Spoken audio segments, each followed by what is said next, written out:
Hi welcome പുതിയൊരു വീഡിയോയിലേക്ക് സ്വാഗതം. ഇന്ന് നോക്കുന്നത് നിങ്ങളുടെ പേഴ്സണിൻ്റെയും തേർഡ് പാർട്ടിയുടെയും ഒരു എനർജിയാണ് നോക്കുന്നത്. ഇതൊരു ജനറൽ റീഡിംഗ് ആണ്. നിങ്ങളുമായിട്ട് റെസണേറ്റ് ചെയ്യുന്ന കാര്യങ്ങളുണ്ടെങ്കിൽ മാത്രം ഈ റീഡിങ്ങിൽ സ്വീകരിക്കുക. മാത്രമല്ല നിങ്ങളുടെ ലൈഫിൽ തേർഡ് പാർട്ടി സിറ്റുവേഷൻ ഇല്ലെങ്കിൽ നിങ്ങൾ ഈ വീഡിയോ പൂർണ്ണമായിട്ടും ഇഗ്നോർ ചെയ്യുക. നിങ്ങൾക്ക് അങ്ങനെ സിറ്റുവേഷനിലൂടെ പോകുന്ന വ്യക്തികളാണ്, വറീഡ് ആണ്, അറിയാൻ ആഗ്രഹമുണ്ടെങ്കിൽ അവർ മാത്രം ഈ വീഡിയോ കാണാം. നിങ്ങളുമായിട്ട് റെസണേറ്റ് ചെയ്യാത്ത കാര്യങ്ങളാണ് ഈ റീഡിങ്ങിൽ വരുന്നതെങ്കിൽ പൂർണ്ണമായിട്ടും അതിനെ ഒഴിവാക്കാനായിട്ട് ശ്രമിക്കുക. കാരണം ഇതൊരു ജനറൽ റീഡിംഗ് ആയതുകൊണ്ട് തന്നെ ഇതിലെല്ലാ കാര്യങ്ങളും എല്ലാവരുമായിട്ട് റെസണേറ്റ് ചെയ്യുന്നില്ല.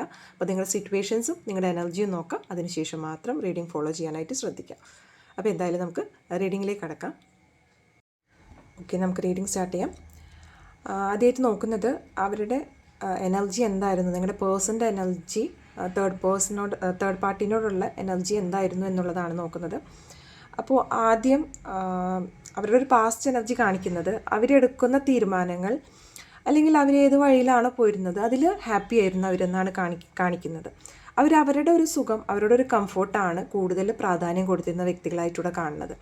അതിൽ മറ്റൊരാൾക്ക് എന്തെങ്കിലും പ്രശ്നങ്ങൾ വരുന്നതോ അത് നിങ്ങളെ സംബന്ധിച്ച് നിങ്ങൾക്കത് ഹേർട്ടാകുന്നുണ്ടോ അല്ലെങ്കിൽ നിങ്ങൾക്ക് അതിൻ്റെ പ്രശ്നങ്ങൾ എന്തൊക്കെ നിങ്ങൾ ഫേസ് ചെയ്യേണ്ടി വരുന്നുണ്ടോ യാതൊരു വക ചിന്തകളില്ലാതെ പ്രവർത്തിച്ചിരുന്ന ഒരു വ്യക്തിയായിട്ടാണ് നിങ്ങളുടെ പേഴ്സണോടെ കാണാൻ സാധിക്കുന്നത്. അതിൽ തേർഡ് പാർട്ടി ഇൻവോൾവ്മെൻറ്റ്, തേർഡ് പാർട്ടിക്ക് ഒരു പക്ഷേ എല്ലാ കാര്യങ്ങളും അറിഞ്ഞിട്ടും അവരവരുടെ കാര്യങ്ങൾ മാത്രം മുന്നോട്ട് നോക്കി പോയിക്കൊണ്ടിരുന്ന ഒരു എനർജിയാണ് അവരുടെ റിലേഷൻഷിപ്പ് എന്നാണ് കാണിക്കുന്നത്. അപ്പോൾ പാസ്റ്റിൽ അങ്ങനെയായിരുന്നു. പിന്നെ പല കാര്യങ്ങളും നിങ്ങളുമായിട്ടുള്ള കാര്യങ്ങളിൽ ഒരു തീരുമാനം എടുക്കാൻ അല്ലെങ്കിൽ നിങ്ങളുടെ റിലേഷൻഷിപ്പ് ആയിക്കോട്ടെ, നിങ്ങൾക്ക് എന്തെങ്കിലും ഒരു ഉത്തരം തരാനുണ്ടെങ്കിൽ അതിലെല്ലാം ഒരു സ്റ്റക്നെസ് ഉണ്ടായിരുന്നു. അവർക്ക് ഒന്നിലും ഒരു പിടി തരാതെ മാറി നിന്ന വ്യക്തികളായിട്ടാണ് നിങ്ങളുടെ ഒരു പേഴ്സൺ ഇവിടെ കാണുന്നത്. അതായത് നിങ്ങളെ പൂർണ്ണമായിട്ടും ഇഗ്നോർ ചെയ്യുക, നിങ്ങൾക്കൊരു റെസ്പോൺസ് തരാത്ത വ്യക്തികളായിട്ടാണ് കാണുന്നത്. അവരവരുടെ ഒരു ലോകത്ത് ഒരുപാട് സെലിബ്രേറ്റ് ചെയ്ത് അവരാഗ്രഹിക്കുന്ന കാര്യങ്ങൾ, അത് സെലിബ്രേഷൻസ് ആയിക്കോട്ടെ, ഒത്തുചേരലായിക്കോട്ടെ, അങ്ങനത്തെ കാര്യങ്ങളിലൊക്കെ ഒരുപാട് ഇമ്പോർട്ടൻസ് കൊടുത്തിരുന്ന വ്യക്തികളായിട്ടാണ് കാണുന്നത്. അതിൽ രണ്ട് പാർട്ടീസും അതുപോലെയൊക്കെ തന്നെ മൂവ് ചെയ്തിരുന്ന ഒരു വ്യക്തികൾ അല്ലെങ്കിൽ ആ റിലേഷൻഷിപ്പ് അങ്ങനെ മൂവ് ചെയ്തിരുന്നു എന്ന് തന്നെയാണ് ഇവിടെ കാണാൻ സാധിക്കുന്നത്. നിങ്ങളെ പൂർണ്ണമായിട്ടും ഇഗ്നോർ ചെയ്തുകൊണ്ട് നിങ്ങൾക്ക് കിട്ടേണ്ട പല റൈറ്റ്സ് അല്ലെങ്കിൽ നിങ്ങൾക്ക് കിട്ടേണ്ട പരിഗണനയാകാം, ഫിനാൻഷ്യലുള്ള കാര്യങ്ങളായിരിക്കാം, പക്ഷെ എല്ലാ കാര്യത്തിൽ നിന്നും നിങ്ങളെ മാറ്റി നിർത്തിക്കൊണ്ട് അല്ലെങ്കിൽ നിങ്ങൾക്ക് പ്രാധാന്യം നൽകാതെ പൂർണ്ണമായിട്ടും ഇഗ്നോർ ചെയ്ത് നിൽക്കുന്ന ഒരു എനർജിയിലായിരുന്നു ഒരു റിലേഷൻഷിപ്പ് പോയിക്കൊണ്ടിരുന്നത്. അവർ ചെയ്യുന്നത് തെറ്റാണോ ശരിയാണോ എന്നുള്ളൊരു കാര്യം പോലും യാതൊരു ബോധമില്ലാത്ത രീതിയിലാണ് അവർ കാര്യങ്ങൾ ചെയ്തിരുന്നത്. അത് നിങ്ങളെ നല്ല രീതിയിൽ ബാധിച്ചിട്ടുണ്ട്. കാരണം നിങ്ങൾ കൊടുക്കുന്ന പല കാര്യങ്ങൾക്കും നിങ്ങൾക്ക് അതിൻ്റെ റിസൾട്ട് കിട്ടിയില്ല, അല്ലെങ്കിൽ നിങ്ങൾ ട്രസ്റ്റ് ചെയ്ത ആ വ്യക്തി തന്നെ നിങ്ങൾക്കൊരു ചതി വരുത്തി വെച്ചൊരവസ്ഥയിലൂടെ അതൊക്കെ നിങ്ങൾക്ക് ഒരുപാട് ഇമോഷണൽ ട്രോമാസ് തന്നിട്ടുണ്ട്. പക്ഷെ നിങ്ങൾ ഈ പറയുന്ന കാര്യങ്ങൾ, നിങ്ങൾ അനുഭവിക്കുന്ന കാര്യങ്ങൾ ഈ വ്യക്തിയായിട്ട് ഷെയർ ചെയ്യുമ്പോഴും പറയാൻ ശ്രമിക്കുമ്പോഴും പക്ഷെ അവരുടെ ആ ഒരു ലോകത്ത് നിന്നിരുന്നത് അത് കേൾക്കാനോ മനസ്സിലാക്കാനോ ഉള്ളൊരു സമയമോ മനസ്സോ അവർ കാണിച്ചിട്ടില്ല എന്ന് തന്നെയാണ് ഇവിടെ വ്യക്തമാക്കുന്നത്. അപ്പോൾ നിങ്ങൾക്ക് കിട്ടേണ്ട പല ഫിനാൻഷ്യൽ ആയാലും സമയമായിരിക്കാം, അവർ ഇമോഷണൽ സപ്പോർട്ടായിരിക്കാം, പക്ഷെ ഒന്നും തന്നെ ആ വ്യക്തി തരാതെ ഇതെല്ലാം തേർഡ് പാർട്ടിയുമായിട്ടാണ് അവർ എൻജോയ് ചെയ്യുന്നതായിട്ട് കാണുന്നത്. മാത്രമല്ല ഈ വ്യക്തിയുടെ ഫിനാൻഷ്യൽ ആയിട്ടുള്ള പല കാര്യങ്ങളും തേർഡ് പാർട്ടി യൂട്ടിലൈസ് ചെയ്തതായിട്ടൂടെ കാണുന്നുണ്ട്. ഈ വ്യക്തി ഫിനാൻഷ്യൽ ഇൻവെസ്റ്റ്മെൻറ്റ് നടത്തിയ പോലെ അല്ലെങ്കിൽ ഫിനാൻഷ്യലായിട്ട് ആ വ്യക്തിയെ ഹെൽപ്പ് ചെയ്യുമോ അല്ലെങ്കിൽ അവരുടെ പൈസ തന്നെ ഈ ഒരു വ്യക്തിയുടെ മേൽ അവർ ചിലവാക്കിയതായിട്ടാണ് ഇവിടെ കാണാൻ പറ്റുന്നത്. അപ്പോൾ ഫിനാൻഷ്യലി നിങ്ങൾക്ക് കിട്ടേണ്ട പല ആനുകൂല്യങ്ങളും അവിടെയാണ് ആ വ്യക്തി എക്സ്പെൻസ് പോലെ സ്പെൻഡ് ചെയ്തിരുന്നത് എന്നാണ് ഇവിടെ കാണാൻ കഴിയുന്നത്. പക്ഷേ ഇപ്പോഴത്തെ ഒരു കറൻറ്റ് എനർജി തേർഡ് പാർട്ടി ആയിട്ടുള്ളത് ഇവിടെ കാണുന്നത് ഡെത്ത് കാർഡാണ്. അപ്പോൾ എന്തായാലും നിങ്ങളുടെ ആ ഒരു പേഴ്സണ് ഇവിടെ ഒരു ട്രാൻസ്ഫോർമേഷൻ സംഭവിച്ചിട്ടുണ്ട്, അല്ലെങ്കിൽ ആ ഒരു തേർഡ് പാർട്ടി റിലേഷൻഷിപ്പിൽ തീർച്ചയായിട്ടും ഒരു ട്രാൻസ്ഫോർമേഷൻ ഇവിടെ സംഭവിച്ചിട്ടുണ്ട്. ഒന്നില്ലെങ്കിൽ ആ ഒരു റിലേഷൻ ഓൾമോസ്റ്റ് എൻഡിങ് സ്റ്റേജിലായിരിക്കും, അല്ലെങ്കിൽ ആ റിലേഷൻ എൻഡ് ആയിട്ടുണ്ടെന്നാണ് ഇവിടെ മനസ്സിലാക്കാൻ സാധിക്കുന്നത്. അത് അവരുടെ ഒരു കർമ്മം അവർ ചെയ്തതിനുള്ള റിസൾട്ടായിട്ടാണ് ഇവിടെ കാണാൻ പറ്റുന്നത്.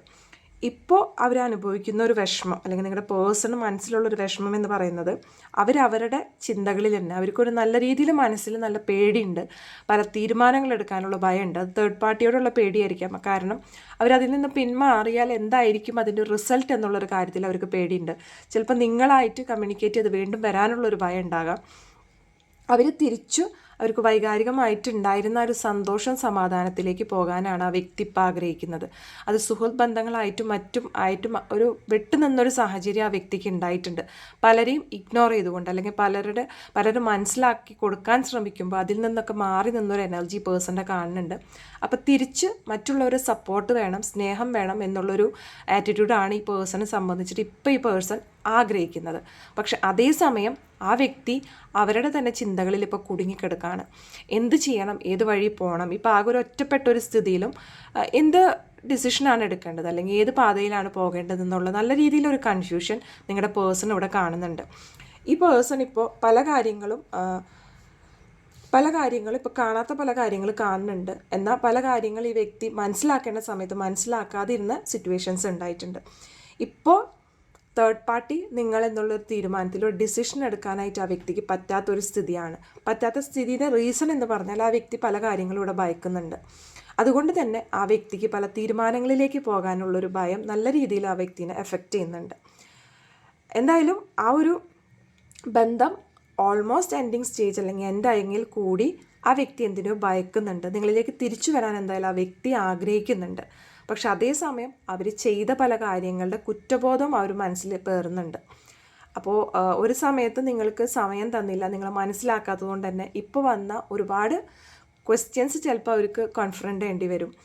ഒരുപാട് ഉത്തരങ്ങൾ അവർക്ക് തരേണ്ട ആവശ്യം വരും. അതൊക്കെ തന്നെ ആ വ്യക്തിയെ ഒരുപാട് ഭയപ്പെടുത്തുന്നുണ്ട്. എന്തായാലും ഈ ഒരു റിലേഷൻ പോകാൻ പോകുന്നത് അല്ലെങ്കിൽ നിങ്ങളുമായിട്ടുള്ള റിലേഷൻഷിപ്പ് എങ്ങനെ പോകും എന്ന് ചോദിച്ചപ്പോൾ ഫുൾ കാർഡാണ് വന്നിരിക്കുന്നത്. ബോട്ടം ഓഫ് ഡെക്കും അതായിട്ട് തന്നെയാണ് വന്നിരിക്കുന്നത്. അപ്പോൾ അതിനർത്ഥം ആ വ്യക്തി യൂണിവേഴ്സിലെല്ലാം സമർപ്പിച്ചുകൊണ്ട് ഒരു പുതിയ തുടക്കത്തിനായിട്ട് നിങ്ങളുടെ അടുത്ത് വരും എന്ന് തന്നെയാണ് നമുക്കിവിടെ മനസ്സിലാക്കാൻ പറ്റുന്നത്. അപ്പോൾ എന്തായാലും കഴിഞ്ഞ കാര്യങ്ങളെ മറന്നുകൊണ്ട് അവരൊരു പുതിയ തുടക്കത്തിനായിട്ട് നിങ്ങൾ അപ്രോച്ച് ചെയ്യാനുള്ളൊരു സാധ്യതയുണ്ട്. അപ്പോൾ എന്തായാലും അങ്ങനെ ഒരു വരവ് നിങ്ങളുടെ അടുത്തേക്ക് വരാണെങ്കിൽ നിങ്ങൾക്ക് ട്രസ്റ്റ് ചെയ്ത് ആ വ്യക്തിയെ സ്വീകരിക്കാവുന്നതാണ്. കാരണം ആ വ്യക്തി മനസ്സിലാക്കേണ്ട പല പാഠങ്ങൾ അല്ലെങ്കിൽ കാണാതെ പോയ പല പാഠങ്ങൾ ആ വ്യക്തിക്ക് ഇപ്പോൾ കിട്ടിയിട്ടുണ്ട്. അപ്പോൾ എന്തായാലും ഈ ഒരു മിസ്റ്റേക്ക് ആ വ്യക്തി വരും ലൈഫിൽ ചെയ്യാതിരിക്കാനായിട്ട് മാക്സിമം ശ്രമിക്കാനുള്ള സാധ്യതയുണ്ട്. അപ്പോൾ ഇതൊക്കെയാണ് ഇന്നത്തെ റീഡിംഗ്. നിങ്ങളുടെ ലൈഫുമായിട്ട് ഈ ഒരു റീഡിംഗ് റെസനേറ്റ് ചെയ്തിട്ടുണ്ടെങ്കിൽ തീർച്ചയായിട്ടും അത് കമൻറ്റ് സെക്ഷനിൽ രേഖപ്പെടുത്തണം. അതുപോലെ തന്നെ വീഡിയോ ഇഷ്ടപ്പെട്ടുവെങ്കിൽ ലൈക്ക് ചെയ്യാനും സബ്സ്ക്രൈബ് ചെയ്യാനും ഷെയർ ചെയ്യാനും മറക്കരുത്. പേഴ്സണൽ റീഡിംഗ് ആഗ്രഹിക്കുന്ന വ്യക്തികൾ, റിലേഷൻഷിപ്പ്, ഫിനാൻസ്, മണി, അതുപോലെ തന്നെ pendulum dousing, past life reading എല്ലാം ആഗ്രഹിക്കുന്ന വ്യക്തികൾക്ക് സ്ക്രീനിൽ കാണുന്ന നമ്പറിൽ പേഴ്സണൽ മെസ്സേജ് അയക്കാവുന്നതാണ് വാട്സപ്പിൽ. എല്ലാവർക്കും ഒരു ശുഭദിനം നേരുന്നു.